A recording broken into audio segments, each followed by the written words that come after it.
Greetings, my friend.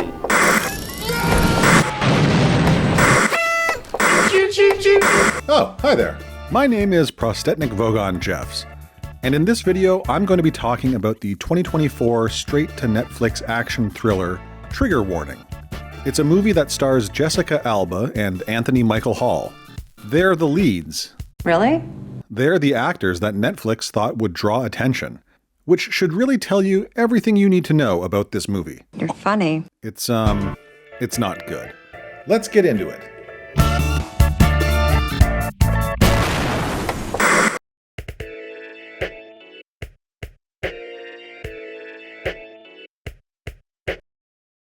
I f***ing hate this f***ing movie.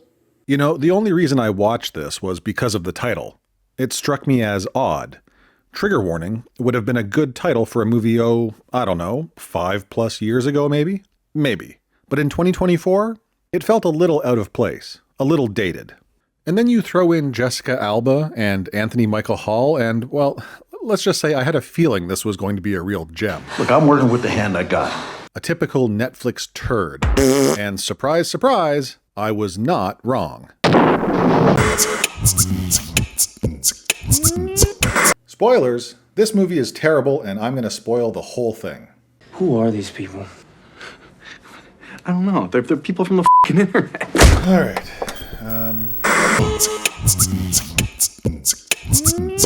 Jessica Alba is Parker, a knife-wielding Mary Sue who happens to be a soldier or a spy or, well, that's not important, is it? So what do you do for the government? Shenanigans. Shenanigans. She's a tough-as-nails military operative who likes fighting with knives. Did I mention her love of knives? I won't hurt you. Anyway, she's wrapping up a mission in Syria, Operation Alice 116 to be precise, when she gets a call from her old boyfriend/hometown sheriff, Jesse. He informs Parker that her father has died in some sort of mining accident. Listen, there was a cave-in at the mine last night, and your dad got caught underneath it. Parker returns to her hometown and immediately meets up with Sheriff Jesse, who happens to be the son of the obviously corrupt Ezekiel Swan. He shows her a letter from her father, or Pops, as he's known. Jesus, Pops. And speculates that Parker's father may have intentionally caused the mine collapse. Parker does not believe it. It's just a letter. Jessie takes Parker to her father's bar, which is named Maria's. She runs into her old friend Mike, who apparently runs Maria's, and looks after the house lizard. I'm here to feed the lizard, please. Don't worry, none of this matters. What? They head to the mine and Parker uses a random grenade to determine that her father's death was no accident. Because rocks. I'm just trying to wrap my head around all of this. Well, she wants to get drunk, so they head back to Maria's for a drink.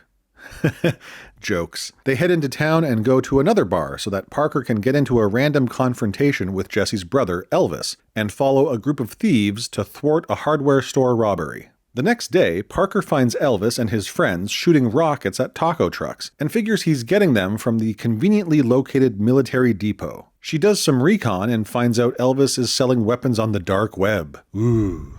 So she gets drunk and sleeps with Jesse, and then steals his keys so she can break into the police station and cry over her father's corpse? Parker has dinner with Jesse and his father, Senator Ezekiel Swan, where they discuss important things like the pronunciation of words that have never been and never will be relevant. How am I supposed to say that? The Latin X. How do I say it? Is it Latinx or? The way you're saying it's great. Parker gets word that Elvis is in Pop's mine, so she rushes back to beat the ever-loving shit out of 3 men, but not before her bar gets torched. Parker is arrested and beaten by the Swan Boys. It turns out Jesse and Elvis were using the mine to steal weapons from the military depot and sell them on the black market, funding Ezekiel's campaign. Pops found out and was killed, with the mine collapse being used to cover the murder. How much does Parker know about this? Too much. You gotta clean this up. Anyway, Parker manages to break free from the Swans and rolls a police truck during her escape. She's rescued and nursed back to health by Mike and his mom in a secret underground weed lab. Enough! She uses her family friends to arm herself with guns that she will completely ignore in favor of bladed weapons. The rest of the movie is just Parker going after the Swans and a mercenary named Ghost, a domestic terrorist who purchased weapons from Elvis. There's no more plot to discuss from this point on. Parker takes out everybody except for Jesse, who blows himself up with a grenade. Parker drives off into the sunset. The end. Now, before I dump all over this movie, let's talk about a few things I actually liked. Nope. Sorry, I honestly can't think of anything that I enjoyed about this one. All of the things I could bring up would just be sarcastic segues into things I hated about the movie. Will you show me? So let's not waste time. Let's just get right into it.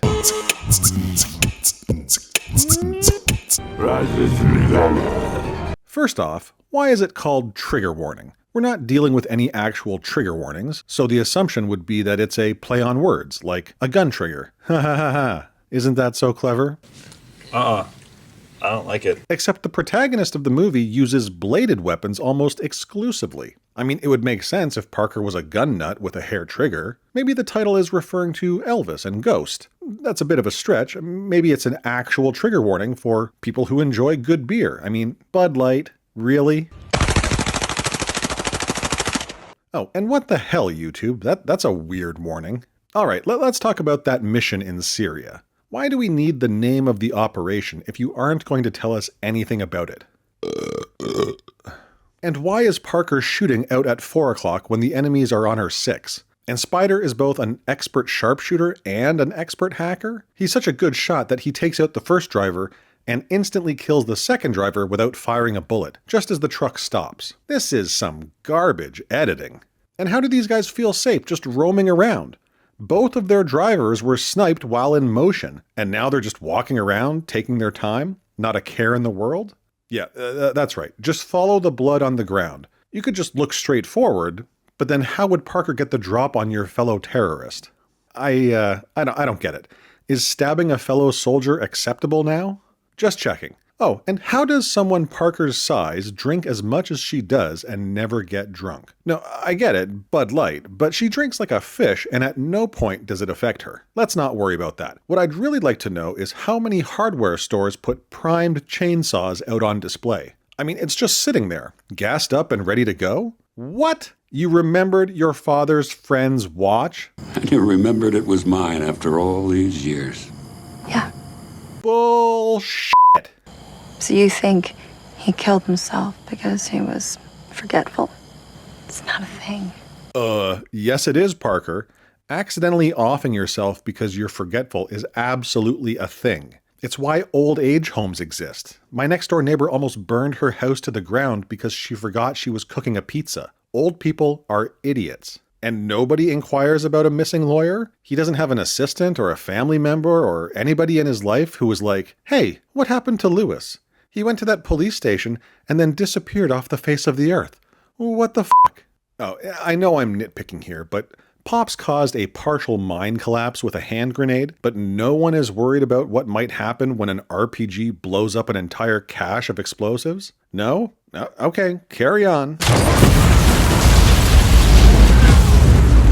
All right, I've had enough. It was the dead of night when you started fighting these guys in the mine, and now it's daytime? How long were you fighting for? Because it sure seemed like it wasn't that long, and you've been chasing Jesse around, hunting him through a military depot. I mean, you killed his father and his brother in a vengeful rage, but now that Jesse is threatening to blow himself up with a grenade, you don't want him dead? I'm calling the shots now.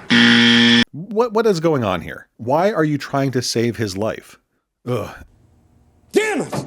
As if things couldn't get any more ridiculous, the filmmakers decide to end the movie with Parker and Spider getting free fuel at a gas station in the middle of f***ing nowhere. Oh, I get it. I finally get why they called it trigger warning. It's because the movie is so monumentally stupid that anyone with half a brain is bound to get triggered by it. Your assumptions are correct. It makes perfect sense now. Honestly, I'm not angry about this one. I knew what I was getting into when I hit play. I was expecting hot garbage, and that's exactly what I got.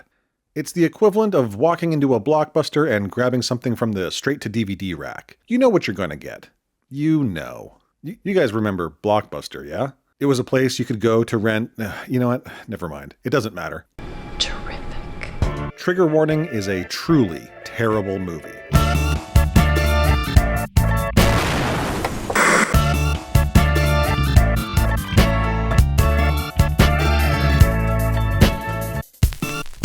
Don't forget to like and subscribe.